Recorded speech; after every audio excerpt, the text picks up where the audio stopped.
Baik, saudara, sekarang kita masuk kepada karangan ilmiah dengan saya sendiri, Lili Miwirdi.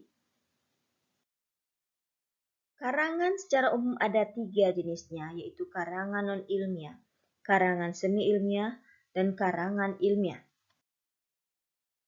Karangan non-ilmiah adalah karangan yang menyajikan fakta pribadi tentang pengetahuan, pengalaman, dan kehidupan sehari-hari, bersifat subjektif, tidak didukung oleh fakta yang umum, dan biasanya menggunakan gaya bahasa populer, contohnya dongeng, cerpen, novel, drama, roman, dan sebagainya. Pengertian karangan semi-ilmiah. Karangan semi-ilmiah adalah menyajikan fakta dan fiksi dalam sebuah tulisan yang ditulis dengan bahasa yang konkret dan kata-kata teknis. Contohnya opini, tips, trik, serambi, dan lain-lain. Karangan ilmiah yang pertama adalah karangan dalam tulisan yang diperoleh bersifat keilmuan. Didasari dengan hasil pengamatan, peninjauan, penelitian pada bidang tertentu, disusun menurut metode dan teori tertentu, dengan sistematika bahasa yang bersantun dan dapat dipertanggungjawabkan isinya secara keilmiahannya. Perbedaan karya ilmiah dan non-ilmiah. Karya ilmiah itu pembahasan penelitiannya faktual dan objektif, ya, adanya fakta dan objek yang diteliti sesuai dengan pengamatan observasi lapangan. Karya ilmiah bersifat metodis dan sistematis, artinya pembahasannya secara berurut dengan langkah-langkah yang teratur atau terkontrol. Dalam pembahasannya, karya ilmiah menggunakan ragam bahasa ilmiah, ya, dengan kode etik penyelesaian karya ilmiah. Perbedaan-perbedaan ini dijadikan dasar ahli bahasa dalam melakukan pengklasifikasian. Nah, karya non-ilmiah ini sifatnya antara lain ya emotif, merupakan kemewahan cinta lebih menonjolkan, misalnya ya rasa kasih dan rasa sayang itu lebih dilebihkan di sini. Persuasif, penilaian tanpa adanya bukti. Deskriptif, pendapat pribadi. Kemudian juga kritik tanpa adanya bukti. Perbedaan karya ilmiah dan semi ilmiah dari kecermatan berbahasanya, saudara. Ya, kecermatan berbahasa menentukan kecerdasan berpikir. Mungkin slogan ini lebih tepat untuk saudara renungkan, bahwasanya di dalam karya ilmiah kita lebih cermat berkata-kata, memakai aturan kaidah ejaan, PWB, kesantunan diksi, kesantunan kalimat, paragraf, ganti-ganti, dan sebagainya. Kemudian karya semi ilmiah menggunakan kata-kata dengan istilah populer, kata-kata denotasi dan konotasi. Kemudian karya tulis ilmiah hadirnya yang pertama itu adalah awal karangan, itu preliminaries, dan bagian inti main body, dan bagian akhir ada referensi. Nah, berbeda dengan karangan non-ilmiah, karya ilmiah ini longgar. Karya non-ilmiah lebih longgar, sementara karya ilmiah itu padat strukturnya.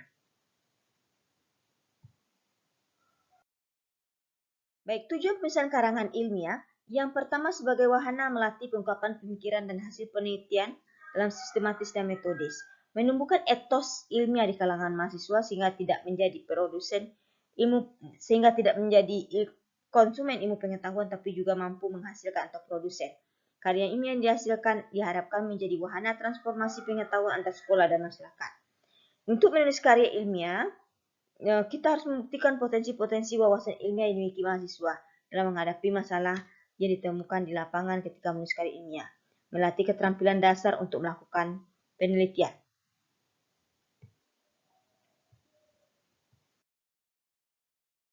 Manfaat penulisan karya ilmiah yang pertama bagi penulis, melatih mengembangkan pemikiran dalam sebuah tulisan, melatih pembaca terlebih dahulu. Penulis dapat dilatih atau dapat terlatih ya dengan hal-hal sebagai berikut, seperti penulis lebih tekun, lebih giat yang mencari fakta dan data yang ada. Fungsi karya ilmiah, yang pertama explanation, penjelas, kemudian mampu dia meramalkan dan mampu dia mengontrol nanti jalannya sebuah persoalan.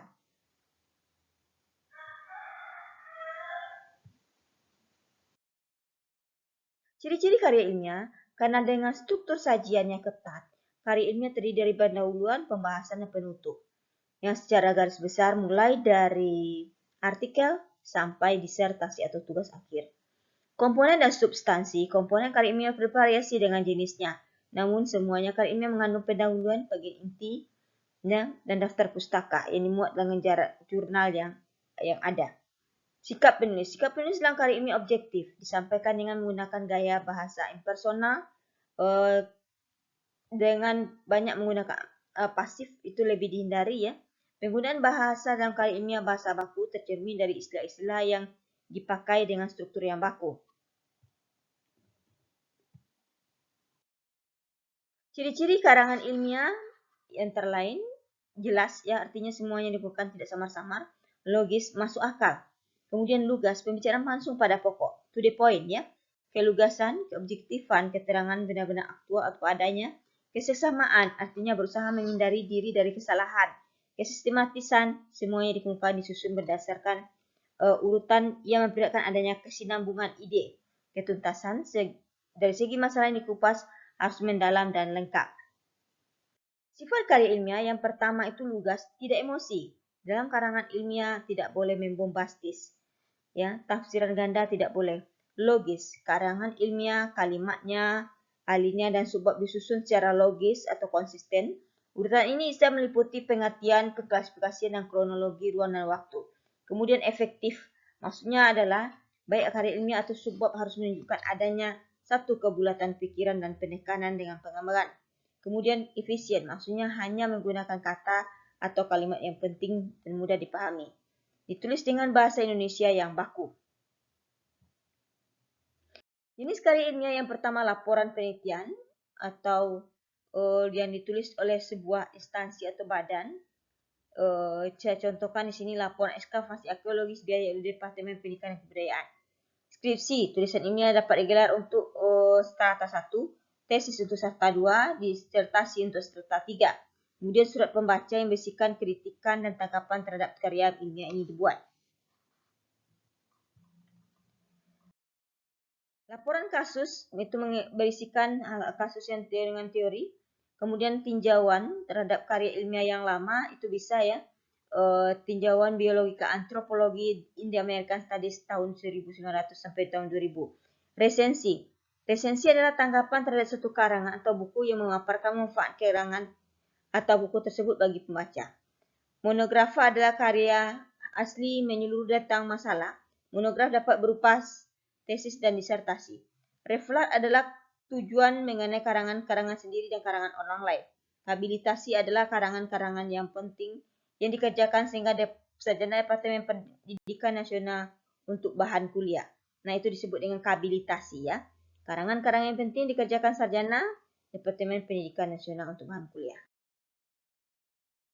Ini sistematika penulisan karya ilmiah, ada halaman cover, halaman judul, halaman pengesahan, abstrak, kata pengantar, daftar isi, daftar tabel, grafik dan gambar. Kemudian pada halaman isi ada pendahuluan. Bab pendahuluan memuat subbab latar belakang, kemudian rumusan masalah, tujuan penelitian, manfaat penelitian, batasan masalah. Ini definisi istilah, saudara. Ya, seandainya ada istilah tidak mengerti, masukkan ke definisi ini. Kemudian hipotesis. Kajian dan landasan teori. Pada bab ini bersihkan teori-teori yang digunakan untuk penelitian biasanya memuat beberapa subbab antara lain kajian teori, kerangka teori, hipotesis, metodologi penelitian, waktu dan tempat penelitian, metode dan rancangan penelitian, populasi dan sampel, instrumen penelitian, metode pengumpulan data dan analisis data. Hasil dan pembahasan, ada hasil penelitian, pembahasan penelitian, kemudian penutup kesimpulan dan saran, lalu daftar pustaka, lampiran dan biodata penulis. Ini sistematika penulisannya ditunjang dengan sistematika. Kalau saudara menulis karya ilmiah harus menggunakan huruf terminal Roman kalau tidak Arial berukuran 14 di titik tebal atau di bold. Kemudian subbab terminal Roman 12 di titik tebal atau di bold. Kemudian di luarnya menggunakan terminal Roman 12. Menggunakan kertas A4 marginnya top 3 cm, left 4 cm, button 3 cm dan right 3 cm. Halaman awal menggunakan huruf Romawi kecil I. Halaman isi menggunakan angka Arab 1, 2, 3 untuk spasi abstrak 1 dan spasi karya ilmiah 1,5 atau 2.